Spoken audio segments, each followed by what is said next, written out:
नमस्कार दोस्तों, आप सभी का स्वागत है आपका अपना यूट्यूब चैनल यारों का जलवा ब्लॉग यूपी 34 में।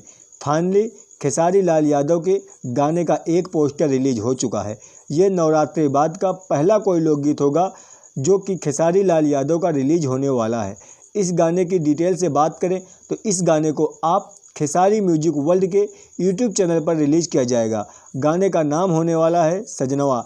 इसमें खेसारी लाल यादव एक पुजारी के रूप में नजर आ रहे हैं।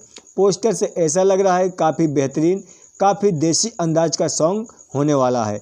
इसमें डिटेल से बात करें तो खेसारी लाल यादव की आवाज़ सुनने को मिलेगी। प्रभु बिशनपुरी जी ने इस गाने को लिखा है। म्यूजिक विक्की बॉक्स का है। कंपोजर इसका शक्ति सोना का है। साथ में दोस्तों काम कर रही एक्ट्रेस का नाम है रानी। आप लोगों को पोस्टर कैसा लगा आप लोग कमेंट में ज़रूर बताएं। आप लोग हमारे चैनल पर नए हैं तो चैनल को ज़रूर सब्सक्राइब करें। मिलते हैं नेक्स्ट वीडियो में, तब तक के लिए धन्यवाद।